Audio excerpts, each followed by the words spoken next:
Hello everyone, Morphy here. Today I am delighted to have with me none other than Eric Murphy, host of Talk Heathen, and I believe founder of Talk Heathen. Yeah, that's right. I remember watching episode 1 of that. Before we get started, I just wanted to say that next week I've got Dr. Clint Heacock from the Mindshift podcast. Have you seen that podcast at all, Eric? Or listened to it? I haven't. I'm gonna have to check it out. Okay. Yeah, it's really good. I've been binge listening since I started listening on Monday. I've got a long travel to work and back at the moment, where I'm on my own in the car, and I just listen to podcasts all the time. And I've basically, almost decimated his back catalogue. It's very easy to listen to. Yeah, he's got a good voice. He's not quite a Seth Andrews voice, but he's got a nice voice to listen to. Yeah, nobody has can beat Seth. He's just got that butter, that smooth radio tone. That's just agreed. Yeah. Have you heard of the Flight of the Conchords, the group who do songs with silly lyrics? Yeah. Oh yeah. They've got this one called the Hip Hoppopotamus versus the Rhinoceros, and in that they say, one of them says, in this. My lyrics are so potent that in this small segment, I've made all of the women in the first 2 rows pregnant. And that always reminds me of Seth's voice. Yeah. That about does it. And he's just such a sweetheart, too. I mean, when you talk to him, he's just one of the most down-to-earth, cool guys. So, yeah, he was definitely one of those people that I was really not disappointed when I met. That's great. I'd love to meet Seth, and I'm hoping that they'll do another Holy Trinity tour down to Australia. And if they do, because last time Seth didn't come to Western Australia, he only did the East Coast. So I'm really hoping that they'll do another one and that he'll actually come over to the West here when we can all travel again. For sure. Yeah. Anyway, let's get on with our one. Now, the first question does have a question mark at the end of it, but it's quite long. Okay. So, I'm ready. Eric, you often use the Book of Eric on Talk Heathen, but I want you to know that I've come into possession of a papyrus dated from 2000 BC, and it's called EP1, Eric Papyrus 1, and the dating I know is correct because unlike Yahweh's mob, these people actually had foresight and omniscience and attached a piece of bristlecone pine to it so that we could carbon date it in the future. And in this, it says that you are indeed one of a pantheon of gods, but that you persuaded the invisible pink lazy-eyed dragon that currently lives in Godless Cranium's garage to eat Quetzalcoatl, who really was the head honcho of the pantheon, and apparently it tasted like chicken. It actually says this in the papyrus. No. Over the years, you have systematically influenced scribes to rewrite parts of the scripture, including forgeries and counter forgeries, to change the real story. What have you got to say for yourself? Well, I've got to tell you, I prophesied that this would happen. I've been ready, and I set this into motion thousands of years ago for this moment. I'm proud of you. You got there. Fantastic. You passed the test, sir. Actually, I love the Book of Eric because they phone up and they've got their book, and you just say, well, I've got another book. And it says this. Isn't it funny that so many people do that? It's, well, it's true. It's in the book, right? I mean, it wouldn't be true if it wasn't. Come on, it's in the book. And you're just like, yeah, okay. Yeah, absolutely. Yeah. The funny thing about the Book of Eric is I had no intent on that being a thing that kept going. But I had a dear friend who sent me a Book of Eric after the episode when I first did that. And I just thought that was so damn funny that it kind of took on a life of its own. So I was actually pretty happy that it did. sometimes it feels a little egotistical for sure. And so I feel a little awkward, like I'm happy using that as a tool with an apologist. But I've met people who were like, "Oh, praise Eric." I'm like, "Oh, no. This is how cults happen. No, nope. But I don't know, it's been fun. It's been fun for sure. Yeah, you're right, because there's people out there crazy enough to actually sort of believe it. I mean, if you think about Scientology, we all know that that L. Ron Hubbard was just a bad sci-fi writer, and yet there's people follow the religion. Well, he definitely pushed it. And I hope that anybody who claims that for the Book of Eric or the Church of the Flying Spaghetti Monster or any of those kinds of faux religions, that they're doing so ironically or sarcastically, but definitely not honestly, because that's the whole reason, that's the whole point of the exercise for sure. Yeah, I was actually, I didn't add this bit in, but I was gonna, depending on your answer, but I'm gonna say it anyway because it's quite funny. I was gonna say that my papyrus actually named a witness. It was a Dr. J. Christ. And he got his doctorate from a diploma mill just outside of Jerusalem. Actually, he went to Upstairs University. It was the specific university he went to. It says right there on the diploma, Upstairs University. Yep. Yeah, I would have said Nazareth, but as we know and Christians don't know, Nazareth wasn't actually founded until the late 1st century, so... Well, that's when you move back to Bethlehem. See, that's the interesting thing, is when you've got multiple places that he's supposed to be at the same time, you just pick whichever one's convenient. But yeah, that's true. Okay, so I've probably talked more than I do in most podcasts already.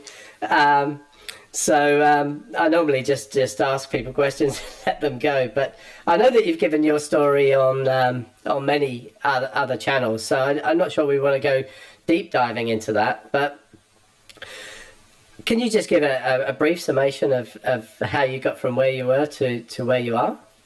Yeah, no problem. And I think there are a couple of salient points, given the last few episodes of Talk Heathen that I did, that I'd be happy to go over, because I think that they're worth going over. So I was born and raised a Christian. I believed it. I took part in it. And then I, right around once I was a teenager, I started asking questions, and the church started pushing me away bit by bit. I still considered myself a believer, and they had already considered me not, one of them anymore, which was interesting. I thought for a long time that I was just broken. And I think that I've talked to a good number of people recently who have expressed the same feeling. And so I definitely want to say, for anybody watching, if you're in that place, you're still count yourself a believer, or somewhere in the middle, in that hazy ground, it's definitely something that we have to go through, or at least a lot of us go through, is the feeling of no. There definitely has to be a God. I mean, everybody can't be wrong. I just must be broken. And I went on and checked out Eastern religions. I circled back to native religions. I did a good amount of really fun drugs, shamanistic type stuff. And then I wound up back at Judaism. And it was in a conversation with a rabbi who eventually, after enough badgering, just said, then just don't believe if you don't believe. And I was like, wait, that's an option? Really? Oh, shit. And then after that, I kind of became an apatheist. I just left it alone. It wasn't until a few years later that I stumbled on a podcast, an atheist podcast, that kind of bumblefucked me into atheism. I'm sorry, can I cuss on this program? Yeah, that's fine. Okay. They did. It was Cognitive Dissonance. They had just started their show. And I listened to them, and I just absorbed as much as I could. I listened to audiobooks because my work was very lonely. So I had lots and lots of time to listen to audiobooks and podcasts and YouTube channels. And for the next 8 years, I just lurked and listened and read. And right around the time I was 29, I got divorced and decided, you know what, it's time for a fresh start. I moved to Austin, Texas, where my favorite show, The Atheist Experience, was. I started volunteering, became a call screener, made friends with Jamie Boone. He was another call screener. And he and I started Talk Heathen in November of 2017. And then, let's see, I'd probably say about 6 months ago now, 7 months ago, Jamie transitioned into doing more production on the back end. So he's been producing Godless Bitches. He still is on the nonprofits, and he does appearances, here and there, but he's moved more into the administrative end of things. And I stuck around with Talk Heathen. So that's kind of it in a nutshell. So I just want to ask you, because you mentioned homeschooling before, and somebody was homeschooled. You weren't homeschooled. No, public school. Just a public school. Okay. So yeah, not a Christian private school or anything like that. No. No, I mean, it was even though it was in California, it was a rather conservative community. I was born and raised in Ventura County, and for people who know the area, that's very agriculture based. There's a lot of citrus, oranges, lemons, the Limonera packing companies out there. A lot of strawberries, a lot of migrant work. There's very heavily Catholic influenced, and very conservative.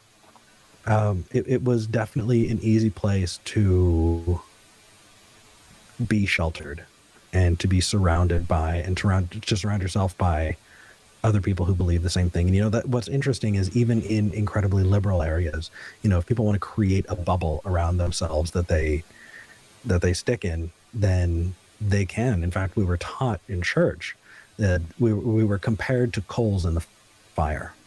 And so what you wanted to do is you wanted to be on fire for Christ. You wanted to be hot. You wanted to be emanating and glowing. You wanted to have the Holy Spirit, and you wanted it to be pouring out of you. But if you left the others to go and mingle with people on the outside, you would cool down, and you wouldn't be stoking each other up.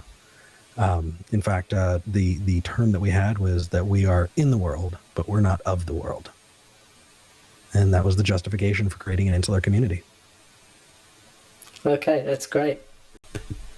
All right. So, Eric, you've already mentioned about starting Talk Heathen. And I had a question here about, starting it and your experience on the show. And in particular, a couple of questions that I'm interested in is, how do you deal with, first of all, getting presented with the same fallacies over and over? Because quite often I watch episodes and I'm going, that is an argument from ignorance, or, it's an argument from personal incredulity as soon as the call starts. And obviously it wouldn't be very good TV if you just did what I do while I'm watching it. And also just the sheer variety of things that you can get presented with. I mean, I think that to me would be very difficult to deal with. What you don't know, apart from what the call screen has written, exactly what somebody's going to say when they come on. Absolutely. So there are two parts to that. I'll go in reverse order, if that's okay. Absolutely. The interesting thing about the live format is I've talked to podcasters, I've talked to YouTubers, and the interesting thing is we're terrified of what the other does. There are plenty of people who just will edit their stuff until it is just shiny, until it's beautiful. I even have friends who have incredibly large channels who edit out their breaths for their work. They edit out every breath. It's amazing. And they watch what I do and they're like, "What? Well, hold on, you can't do a retake? Like you can't undo it? You can't go back?" And it's like, no. And I really, really love that format, though, for two reasons. Number one, I really want to get into public speaking. I've started doing that. I've started doing events, emceeing events. Actually, I'm supposed to be emceeing the Ark Encounter protest, which is going to be going digital. So stay tuned for that, because It's going to be awesome. But also traveling and, yeah, like I said, doing debates, speaking at universities. I'm loving it. And really, this is practice. Getting that opportunity to speak off the cuff and respond is something that you just need experience in. And the more you do it, the better you get. And because it's live, you can mess up. I stutter all of the time, and I've messed up in so many ways. It's painful to think about, but people are forgiving. When it's a live format, they go, oh, you know what? It's live. And as soon as you realize you messed up, you correct yourself. You say, hey, you know what? Here's some bad information. I've got better information now. And here it is. And when you do that, you gain and grow that community, that trust, and they stick with you. It's only when you try and, double down on something that's obviously wrong that people turn against you, as they should. So, it's kind of a, for lack of a better phrase, a blessing and a curse, right? You take the good, and you take the bad, and I'm damn proud of it. I'm damn proud of it. It's a skill set that I am continuing to work on, and hopefully I never stop. The other side, the other part of that question, let's see. What was the other part of that question? I'm sorry. It was about the fact that you get presented with the same fallacies over and over. Yes, absolutely. Thank you. So this is feeding my voice back into my ears right now. It's real weird. I've got big bright lights shining in my face, and they're even worse at the studio at the ACA. On top of that, I'm looking into a camera. I'm not looking at you. You're over here right now somewhere, on a monitor, but talking to you directly takes practice, and then at the ACA, right behind that camera, there's this giant clear plexiglass screen. And on the other side of that is a live studio audience, and they're all staring at you. And it's so weird. It is so different. It pulls you out of yourself just a little bit, because you don't have most people don't have similar experiences to draw from or to reference. And because of that, if someone's coming to you and bringing up these fallacious arguments over and over again, it's easier to contextualize it and go, you know what, actually, what I'm doing right now is I'm doing a show. And in doing this show, I'm looking for opportunities to teach. And so if someone is bringing the same argument over and over and over again, that means that I have that many opportunities to try and teach that lesson. And you've got to try and be creative. You have to come up with different ways of saying the same thing, because it might not click, the first 4 times, but maybe the 5th does. And so you just go with it. And I don't know, maybe I just haven't done it long enough to be sick of it, but yeah, you do an excellent job of it. And I've noted on a couple of occasions when I've been talking to other people that if I was doing your job, people phone up and talk about, I don't know, there was a guy who thought the moon was hollow the other week or whatever, and I'd probably just move straight away from that and say, well, who do you actually think wrote the Gospels, or whatever. It's wild. And for people who are that wonky, if somebody calls and says they believe in the flat earth, which they have, if somebody calls and says that the pyramids were the original site of the Garden of Eden, stuff like that, what's interesting is I really don't think I need to do much at that point, because often after that episode, that person will go back and watch and go, holy crap, I'd never actually seen or heard my ideas back. They've been bouncing around in my head and I had nobody to bounce it off of. And now that I'm seeing it, I'm realizing that it does not stand up as much as I thought it would. And on top of that, I get emails from people who say, hey, why would you let this obviously crazy person on?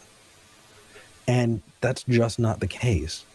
Most of us have family members or people close to us, friends and other loved, cherished people who believe all kinds of wacky shit.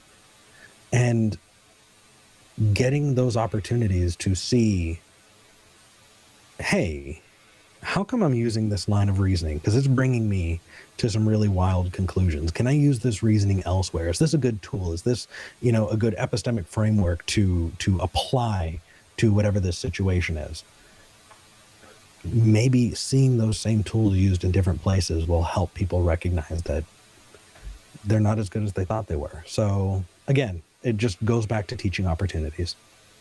The more and more you get to, and honestly, I go back and I watch every episode afterward. And when I see myself do better than before, I'm proud.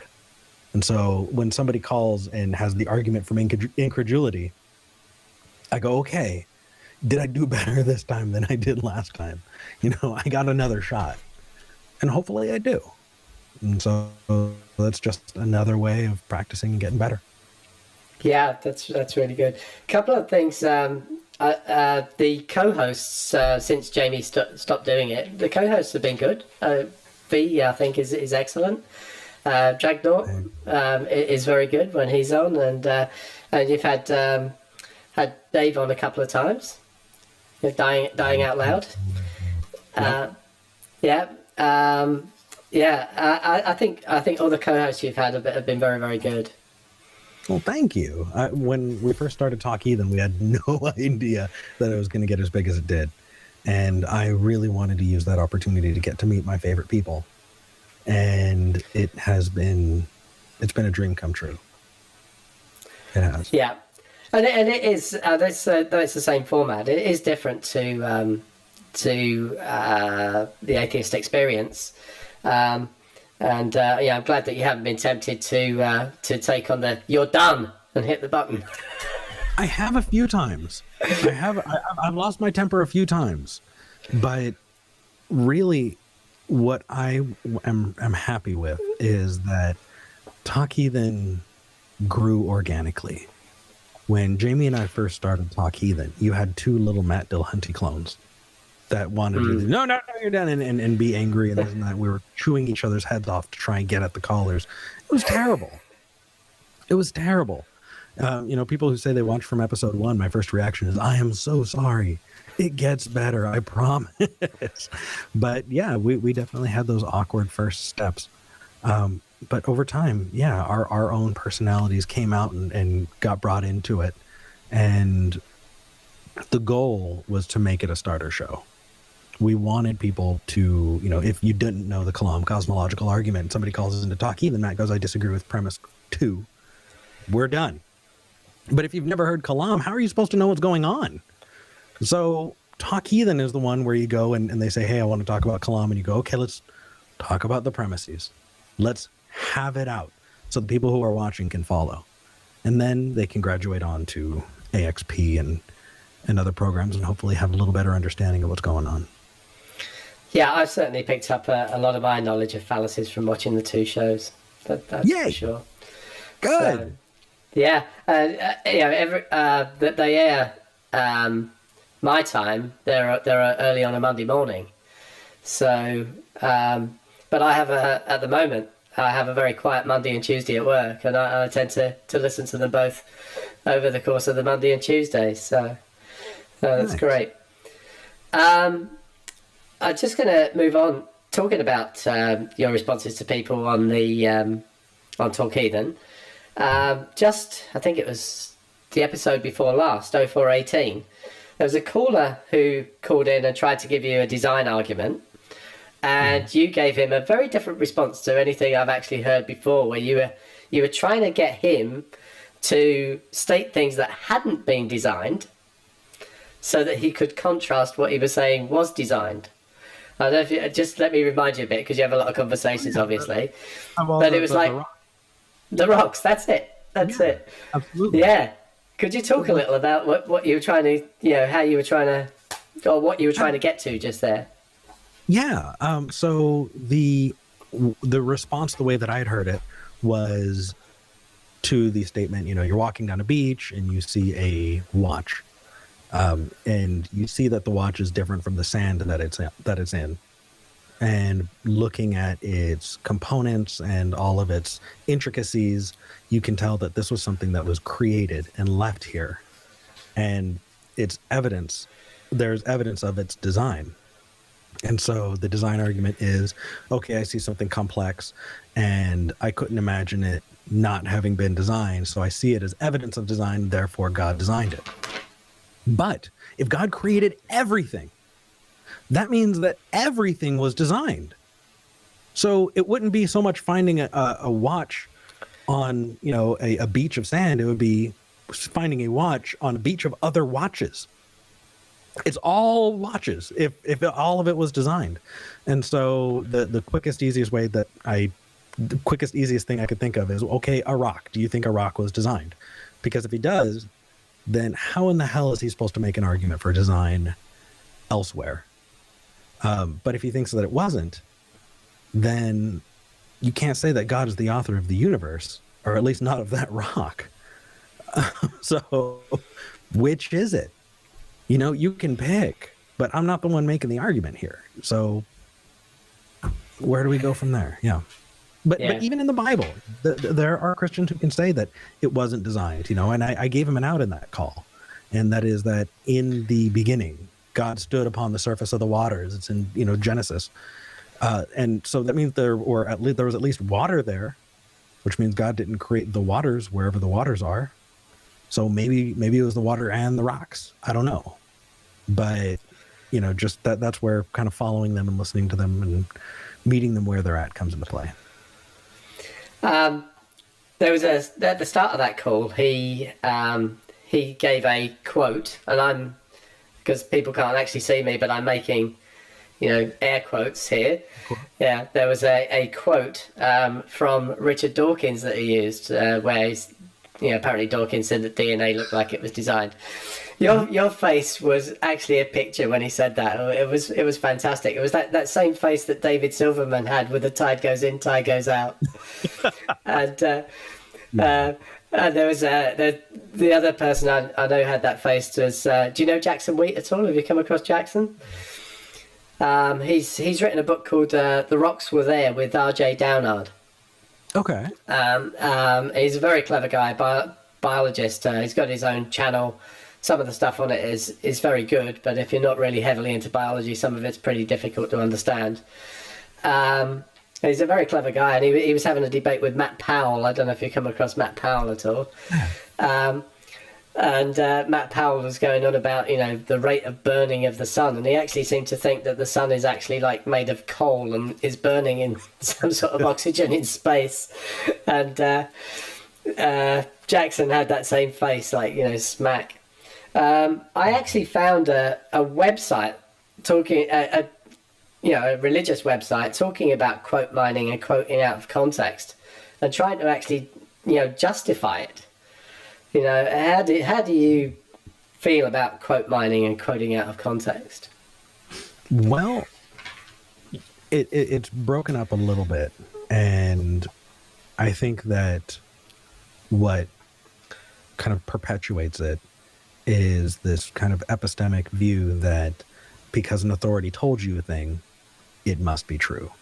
And it must be true unquestioningly. If the pastor tells you a thing, you don't argue with them, especially if you're younger, especially if you're a subordinate, especially for any of those reasons. The pastor tells you to do a thing or why something is the right thing. You just say, okay, and you move on. And it's interesting because they will tear each other down based off of what their leaders do. And there's an authentic belief that is how you're supposed to do it. The last words that I ever had with my pastor, I'd reached out as an atheist and I'd said, hey, you know what? Ask an Atheist Day is coming up. I'd be happy to make myself available. If anybody wanted to talk to somebody, I want to create and provide a human face to this. And his response to me was that Stephen Hawking said something dumb once and everybody laughed at him and he was ashamed. And that's how you know that you shouldn't follow Stephen Hawking. And I think it's consistent. I think it's internally consistent for them. They really think that is a tool to get to understanding truth about the universe. And so when somebody comes in and they say, you know what, I think I've got this quote, even if it is taken out of context, I could imagine them going, you know what, They won't listen to me, but they'll listen to their leadership the way that I listen to my leadership. And if there's some kind of pope of atheism, if there's some kind of king of it, then if we can take them down, then everybody will realize the folly that is, not believing. And so I think that at least when I put my Christian hat on, that's where I see that coming from. And so I try and be empathetic, and I try and walk them through why that's not a good argument. But gosh, it's frustrating, man. I am not that nice in real life. And when I see that bullshit, I used to get upset about it. Now I just change the channel because it's just everywhere. I hate quote mining. And it's getting easier and easier nowadays because there's so much footage. There's hundreds of hours of me. And because there's hundreds of hours of me, there's a lot that can be quote mined. I have a little soundboard here. And I was polled saying this: I'm addicted to masturbation. That's great. That's fucking great. Right? They polled, I did the intro for Secular Sexuality, and so they polled the intro sound. It's time to get sexy. And they just mix it in, and we have everybody else too. I think one of my favorites is Dan Earls from Truth Wanted. And he's got if your wife is down for that, I would love to do that. I mean, it's great. When you take it out of context, you can have a whole lot of fun with it. But yeah, in context, if they're the person actually doing the research and they see that Dawkins said it has the appearance of design, comma, but it's not designed, and here's how we know it, and they're intentionally doing that, then yeah, that's dishonesty. But I think that a lot of that work has been done for most people.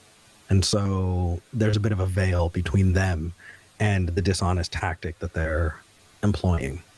And so I think that the best we can do when you're doing this on a platform is to exercise that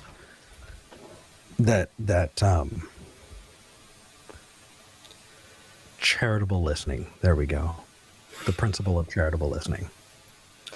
So long as you can just hope for and assume that your interlocutor is honest and is engaging with you in an honest way, then you leave it to them to prove themselves otherwise.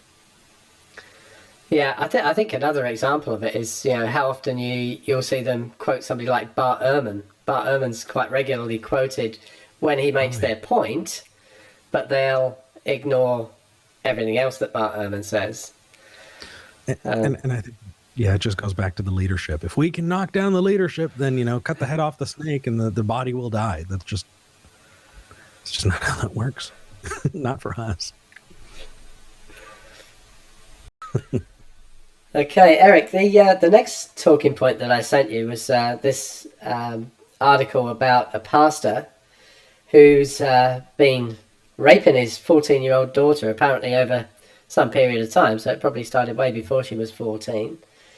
But he got given a shorter jail sentence because he's a, in quotes, man of God. Mm-hmm.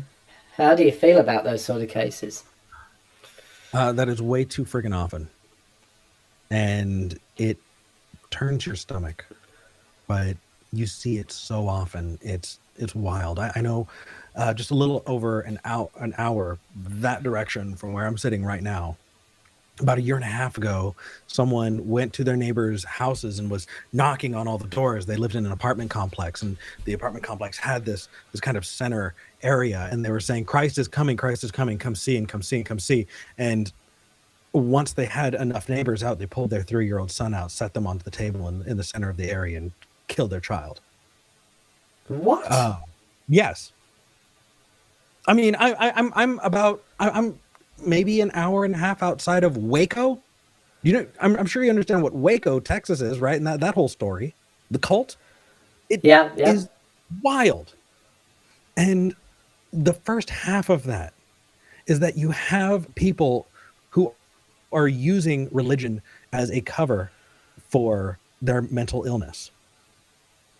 And really, honestly, it's a core piece of so many different religions. When you see someone who is seizing, you don't know what's going on. You don't call that a seizure. You don't understand that somebody has, some kind of illness where they're hearing voices, right? You don't say, oh, hey, that person, might have some kind of social, maybe a psychopathy or a schizophrenia.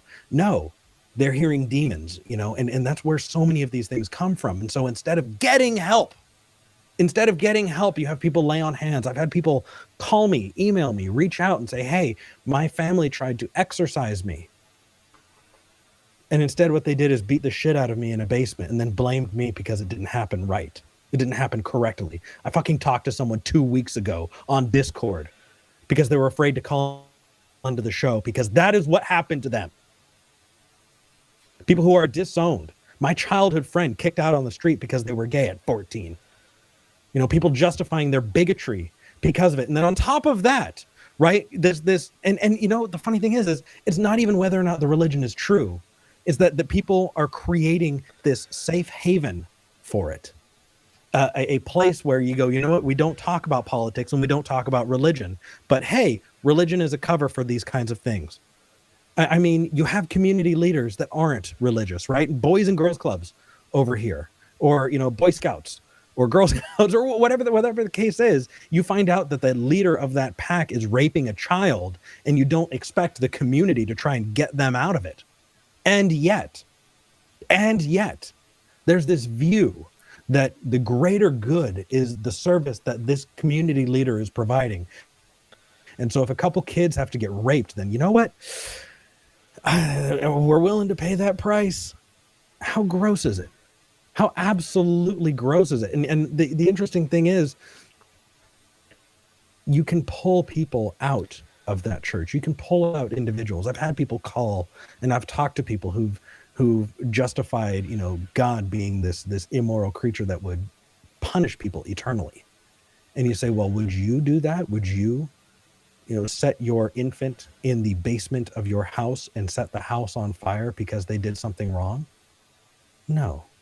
But your God can.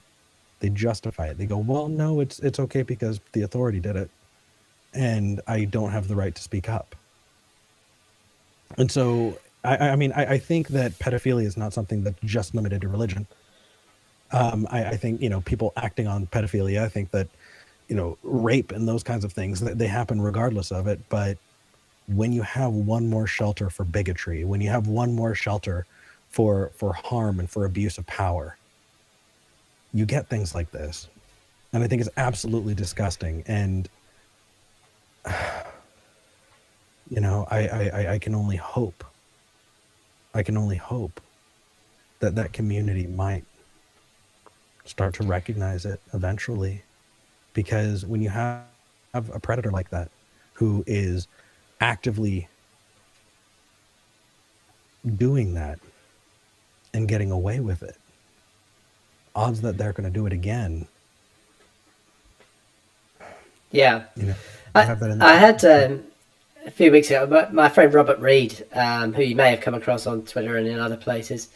Robert, he's been on my channel 3 times, and one of the times we were talking about a debate that he was in on Modern Day Debates, and he was taking an anti-theist position. And this is exactly what he brought up, was the fact that in a secular setting, somebody who does something like this, we lock them up, we throw the key away. But religion gives them a pass. As a reply to the case that I presented to you, underneath somebody had written that they'd come across a similar story near where they lived, where some parishioners had actually offered to do the jail time for the pastor so that he could continue in his mission to his church. They felt the church couldn't do without this pastor, so they were prepared to go to jail in his stead. If you really want to suck out a lot of the hope that you have for humanity, there's a subreddit called r/pastor arrested, I believe. Also, if you subscribe to the Freedom from Religion Foundation, they have a monthly newsletter, and in that newsletter, there's an entire section called the Black Collar Crime Blotter, where they track black collar crime. And it's so often, it's sickening. Every week, every month, there are tons and tons of accusations of abuse of power, of, sexual assault, of money laundering, or just otherwise, taking money, stealing money. And it's happening all over the place. And we don't see it. And if you do, you only have so much outrage before it starts to numb out, and it just becomes this background hum that underlies your understanding of what's going on around you. And it's dark and it hurts. And the only way that I know that we can get anything done about it is if we talk about it. I'm glad you brought it up, and I think we should continue to every single time bring it up, show people, because the odds that something like that is happening in your area, pretty good. Yeah, I'd agree. Absolutely.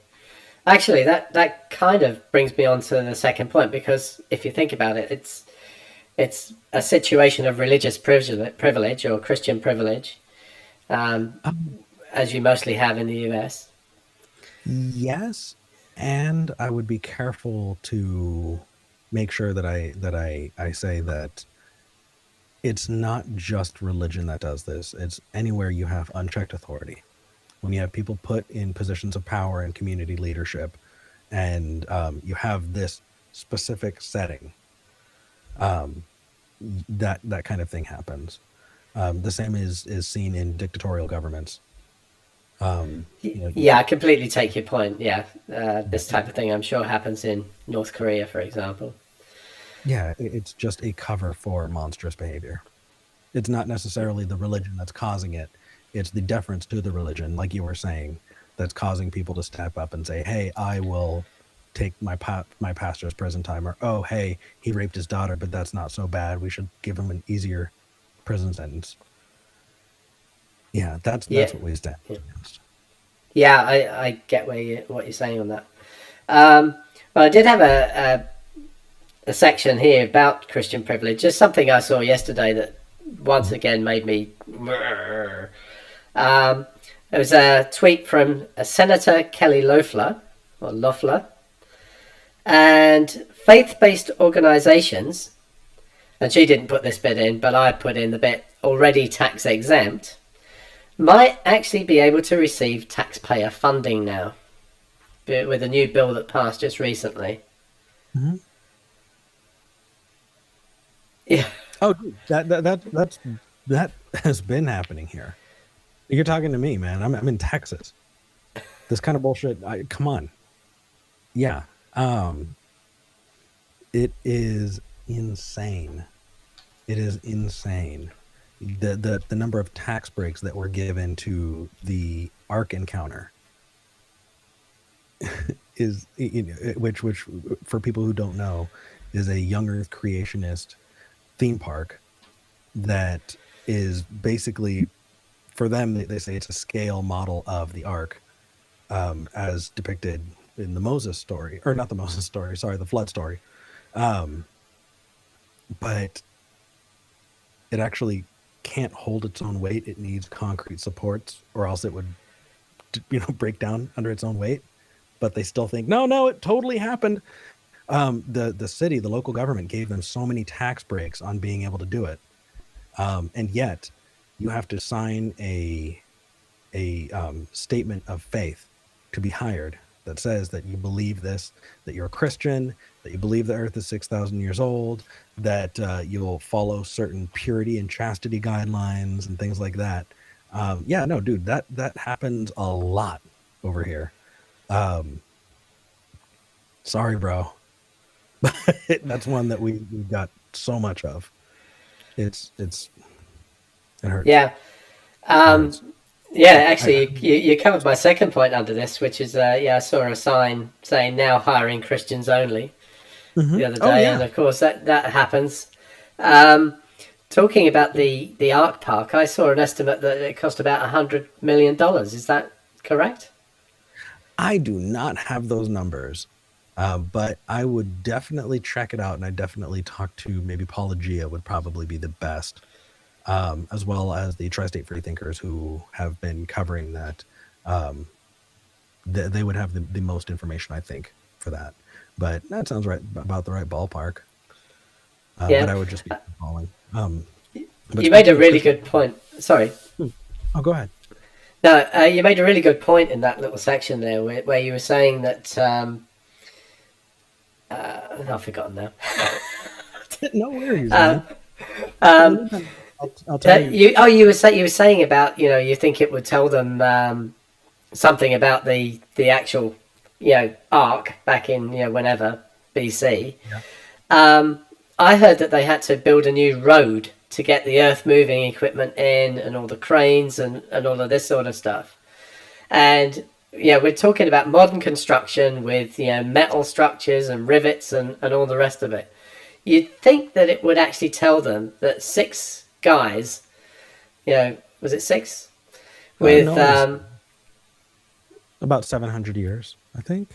Yeah, so they had a long time to do it, but still, that's that's rough. I mean, how could they have built it with sort of at best Bronze Age techniques and so on? It's just well, and that's where magical thinking can kind of gel those things a little bit. You also have look at the story of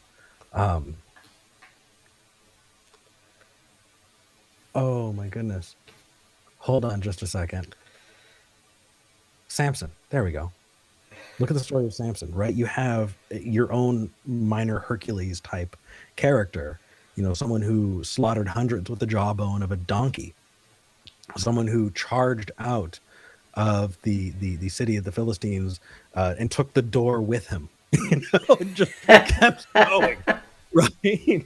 I mean, when you have these superheroes, the idea that they would be biblically, charged and superhuman, that just kind of goes along with it, right? And you continue to follow Samson. He's bound and tied up and can't move and just easily breaks his bonds multiple times. It would stand to reason then that if God can supercharge people, then why wouldn't he have supercharged Noah and his sons? It's silly. I guess. Well, the whole story does explain one thing. If you think about it, Eric, why is that part of the Middle East a desert now? It's because of the Carboniferous rainforest he had to cut down for all the wood. Oh, that hurts. That hurts. What kills me is if you're working so hard to plant these things in the real world and then you're filling the cracks in with magic, then why don't you just make the whole thing magic? Just poof the boat into existence. Just poof it into existence and poof all the animals in, or just go, you know what? God gave them all snorkels for a month and they were fine. They were fine. They didn't need to eat God powers. How come the water didn't become brackish when the saltwater, sea life and the freshwater sea life mixed? And how come you didn't have, mass chaos with the underwater? Well, because magic. Well, if it's all magic, then why did you need to build a boat in the first place? Yeah, exactly. You could have just levitated them above the water. Yeah, right. That'd have been cool. Yeah. I mean, well, could have just killed everybody with a snap of the fingers instead of a flood anyway. Thanos done? Yeah, absolutely. And can we just for a second think about all the fucking dead babies? All the puppies, all the animals, all the innocent wildlife, all of the people who never didn't bother anyone else and just were living their own lives, who were sacrificed, slaughtered in the largest genocide. If you believe it, it is the largest genocide ever in the history of the planet, right? If you killed all life but those on a boat, it's wild. It's wild. But then again, they don't. Anyway, yeah. So.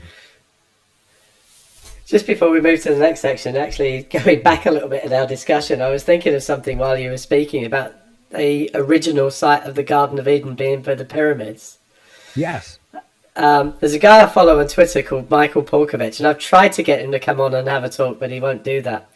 And he comes up with some great tweets, and he had a tweet where he said that the original site of the Garden of Eden was right next to Jack's beanstalk. You know, that would be a pretty good place to grow the beanstalk. Although I think my favorite is that the Garden of Eden was in Jackson County, Missouri, which is what the Mormons believe. So, Okay. actually, you know what's interesting is if you go to that area and there are competing Mormon groups, you know, kind of splinter sects that have bought up huge tracts of land where Joseph Smith said that Jesus would return and where the original site of the Garden of Eden was. They're kind of arguing amongst themselves over it and buying up a bunch of real estate in Missouri. It's wild. It really is crazy. I'm actually wearing my Book of Mormon sweatshirt at the moment. Hey, all right. Love that. Oh.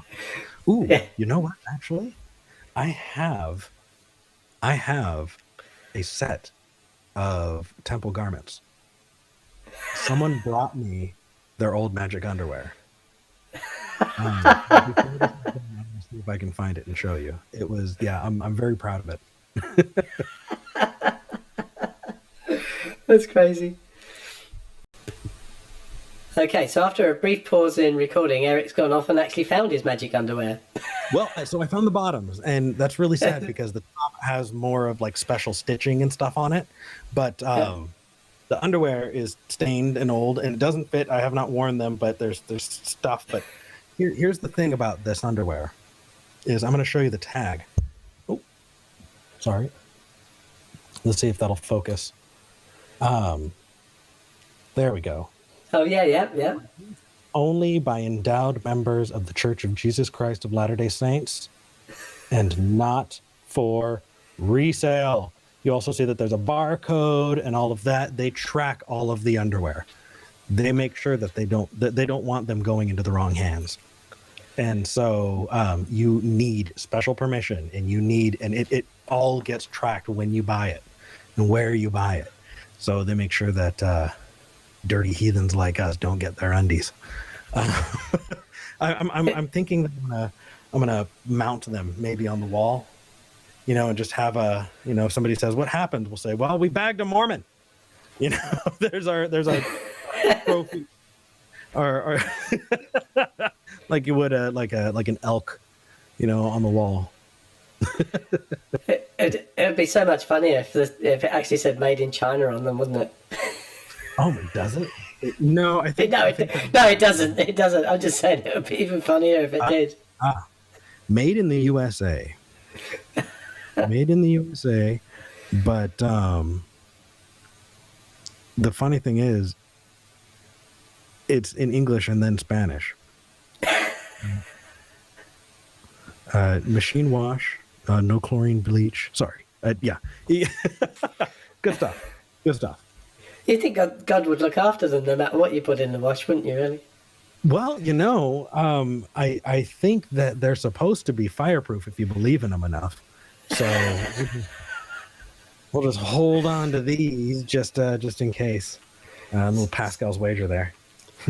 So if you get caught in a fire, you'll come out with charred remains, but you'll still have bits that are okay. Yeah, right. You know, the underwear will be spotless.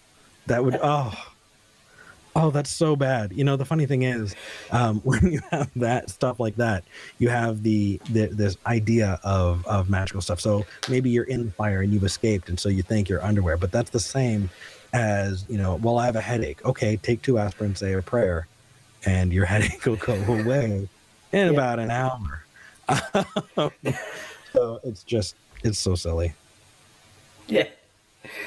Okay, moving on. It wouldn't be 2020 if we didn't mention coronavirus. Yes. And yeah, I was just looking up the latest figures today. It looks like you've had in Texas 45,000 cases. Is that right? Let's just get my phone. 45,000 cases, 900 new cases yesterday. Fantastic. Yeah. So, yeah, what's it like? You know, how are you staying safe? Well, I've been very, very lucky. I was one of the first people to lose my job when this happened. But my roommate has been helping, and I've been trying to put out content to keep things going. We're not really leaving the house unless we absolutely have to. Yeah. And we're incredibly grateful to those people who are putting themselves at risk by going out there. But we don't really go out much. So I'm spending a lot of time in this studio. And so is my roommate. If you've seen Holy Kool-Aid, that's my roommate. Yeah. I know. I've been a big fan of Holy Kool-Aid for a while. And I actually, when he was living overseas and he was, really struggling, I was a patron for a while. Oh, that's awesome. Yeah. Wow. Yeah, he's been helping take care of me too. He's a really wonderful human being, and I am proud to be his friend. So, yeah. Yeah. I was just interested. I've seen a couple of graphs, and I've got one that I'm going to put into this video. The point where the Pope prayed for the coronavirus to go away, and then you see the curve after that. And the same thing's true with America and the Day of Prayer. And even after Kenneth Copeland blew the coronavirus away, it's still going up. Yeah. Didn't blow hard enough, didn't pray hard enough, apparently. Okay. I don't know. It's a very, very dark humor, because there's some people who are actually putting themselves at risk, thinking that they're covered in the blood of Christ. However macabre that sounds. But I'm hoping that hopefully things like that will cause, believers to maybe question and go, hey, how come that didn't work? Maybe I should look into it a little bit. But in the meantime, on this side, it's horrifying. Yeah, we've done really well in Australia. I haven't looked at the figures for today, but a couple of days ago we were still less than 100 deaths. And here in Western Australia, where I am, we've only had, I think it was one new case in 2 weeks, and that was somebody returning from overseas. Australians are very good, generally, at obeying the law. So people who drive too fast on the freeway and things like that stand out because there's so few of them. And so, we've got spots in the supermarket, and you stand on that spot when you're queuing up and so on, and people do it. And I think we've been, I think also being isolated the way we are, we could see what was happening in other parts of the world, and we took action sooner, and everybody's social distancing. And even though schools are back, there's additional cleaning going on, and hand sanitizers in every room and all this sort of stuff. So hand sanitizers at the supermarket, you clean your trolley before you go into the supermarket and all this sort of stuff.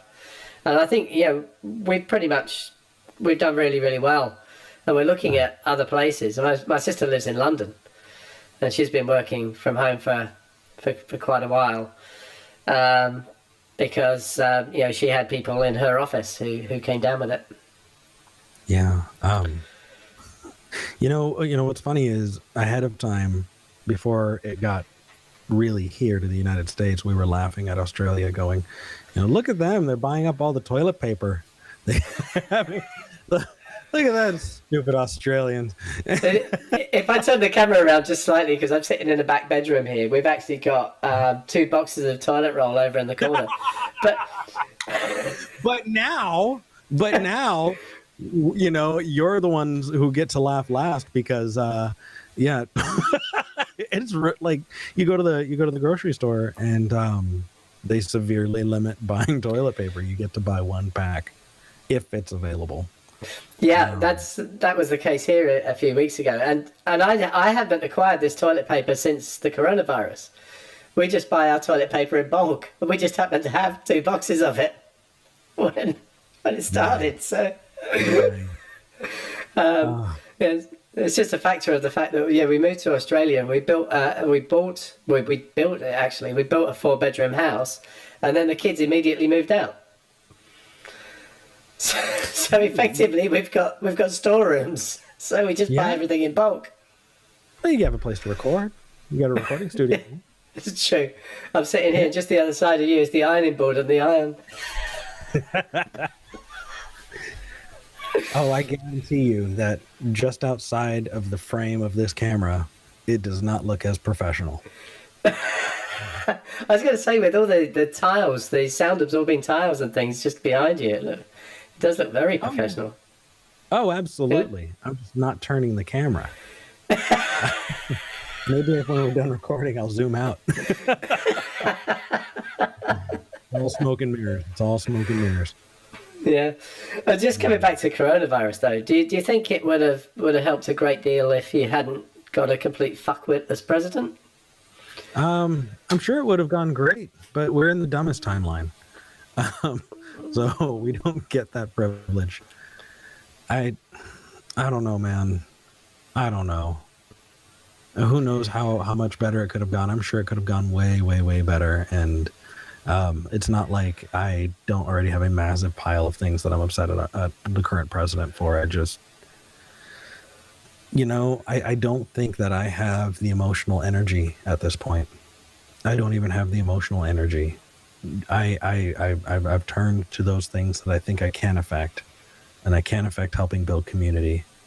I can affect the progress that I am making. I can affect the people in my life that are close to me, and I'm hoping and will support those people who can affect, change in the government, because I'm, how long can somebody put up with feeling powerless, impotent? What do you think the chances are of getting him out at the end of this year? I don't know, dude. I don't know. Yeah. I know that the bright side, if there's one to be had, is that there's been a serious uptick in people wanting to learn about science, wanting to learn about journalism, integrity in journalism, people wanting to learn about how the world works in a way that we haven't in a long time. And so hopefully this can be the cautionary tale that we can use moving forward into a more science literate, generations ahead of us. Hopefully. Yeah. I don't know if you listen much to Waking Up. It's not called Waking Up now. It's called Making Sense with Sam Harris. It's one of my... Yeah. It's one of my regular listens, and he was making the point, which I think we're all aware of, that this could have been very much worse. I mean, it's bad, but it could have been very much worse, because there's no reason why you can't have a virus that's as infectious as the measles and as deadly as Ebola. You could have something that would kill off 60% of the population and be truly civilization ending. This is a wake-up call. It is. And we're very privileged that, we're all quarantined in a pandemic, and I'm in Austin, Texas, and you're in fucking Australia, and we're having a conversation. So things could be a lot worse. Yeah. Okay, let's move off of coronavirus. I've just got one more thing, actually, and I know that you're tight for time, so that should work out well. You've mentioned a few times on Talk Heathen about mental health, and what prompted me to bring this up was I came across another article about a pastor who in the last couple of weeks has committed suicide and had suffered from mental health problems for a while, but of course didn't go and get the right sort of help, and was just praying to make himself better and that sort of stuff. And just wondered if you wanted to weigh in on that a little bit. Well, so first we can talk about mental health. I think that we have this vision that so many people are neurotypical, that they don't have anything wrong, or that they're all, following this very, very clearly set kind of list of what is normal. And that's just not true. It's just not true. Everyone is on a spectrum, and everyone has challenges. To start out, I think that we need to really combat this idea that if you are fighting depression, if you're fighting, anxiety, if you're fighting one of a host of things that, so many of us deal with, that doesn't make you the other, doesn't make you different.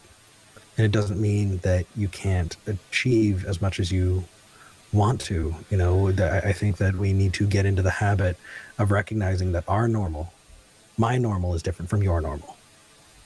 And our normals are different from others. We shouldn't be measuring ourselves by other people's yardsticks. If I've likened depression to missing a leg, right? So let's say you go and you get medication, and I liken that to a prosthetic. It helps, but you're not growing a new leg. You're not getting rid of the depression. You're getting something that's helping you with it. And if you're working together with, trained medical professionals, you can really get far with it. But it didn't get rid of your depression, right? You also don't say, oh, well, I don't want to, go on medication because I don't want to get addicted to it. To me, that's like saying, oh, I don't want to get a prosthetic limb. I don't want to get a prosthetic leg. I would get addicted to it. Really?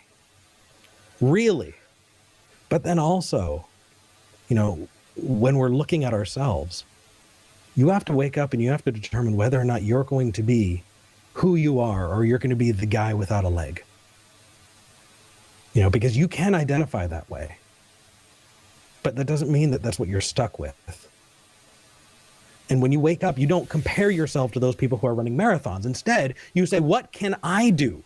You lay out your normal and you live the best normal you can. You live your life according to that measuring stick. Because if you measure yourselves by others, then you might be setting yourself up in a situation that you can never achieve. And that's not fair to you.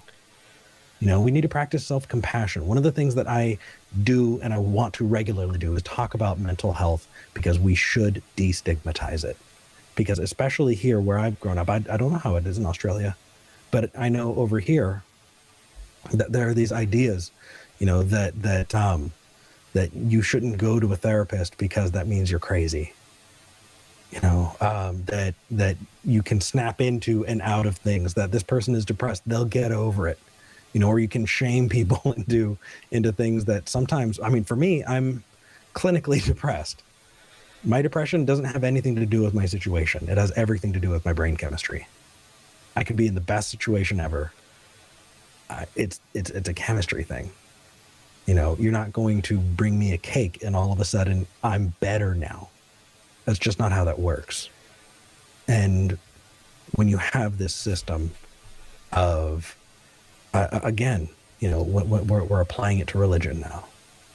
You have these community leaders, the pastors, the priests, and a lot of them are trained to lead their flock, but a lot of them think that makes them equivalent to a therapist. And so you go see the pastor instead of going to see a professional. And yeah, they say, pray on it. Right. And that's foolproof. It's unfalsifiable, because if you do it and you get better, fantastic. But if you don't do it, if you do it and you don't get better, then you didn't try hard enough. It's your fault. Yeah, it's an unfalsifiable proposition, isn't it? It is. And ultimately, people pay the price. That pastor paid the price.